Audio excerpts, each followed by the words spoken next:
Government has extended the deadline for bondholders to sign up for the debt exchange program to January 31, 2023. My colleague George Riafi has joined me in the studio with more. George, what prompted this extension, do we know?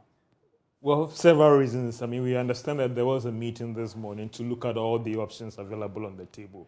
But one of the major things that has prompted this extension had to do the impact of this program on the financials of the commercial banks. It had to do with the accounting framework when these things are done.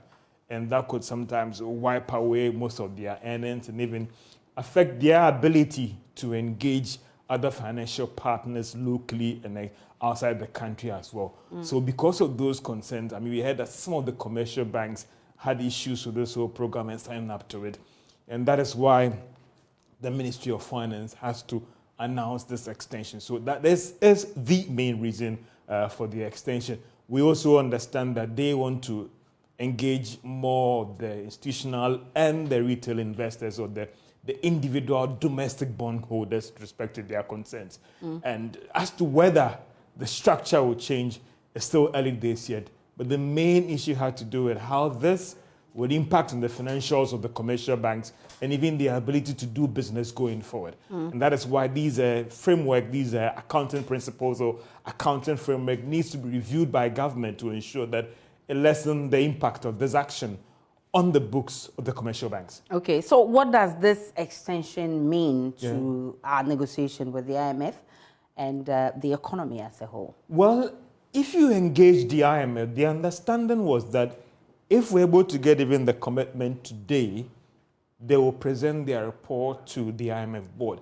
It looks like the board will be meeting in the first quarter of this year. Okay. So we are still within that time to still finish the negotiations with the domestic bond holders as well as the external bond holders. Don't forget that the president at the recent engagement in Flagstaff House said that they are working towards February in terms of getting the board approval. Okay. So it appears that maybe the main sticking point here is the domestic bondholders. Don't forget that the IMF itself is engaging the G20 bondholders or the Paris Club international creditors also to cancel Ghana's debt. We also understand that there's even further pressure on private international creditors to cancel Ghana's debt. And it appears that there isn't much problem there per what we are picking up right now. But the main sticking point here has to do with the domestic bondholders. But government is giving the assurance that they are going to engage the individual bondholders. We are not sure whether that would impact on the form or the structure of this program.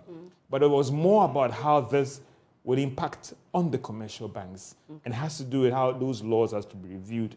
So that was the main reason. Okay, so I'm coming to the bit about the domestic bondholders. Yeah. You and I have been following how things have gone.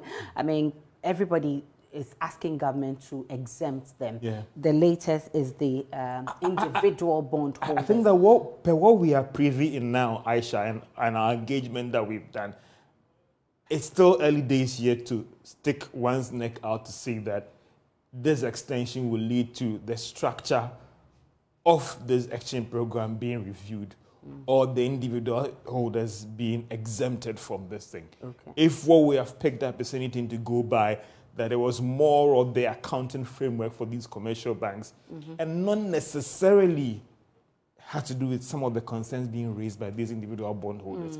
But the commitment we're also picking up from the finance ministry is that they are going to engage them with respect to this period. What would the engagement lead to? Then being exempted, I would say it is still early days yet to stick one's neck out and say that they are going to be exempted.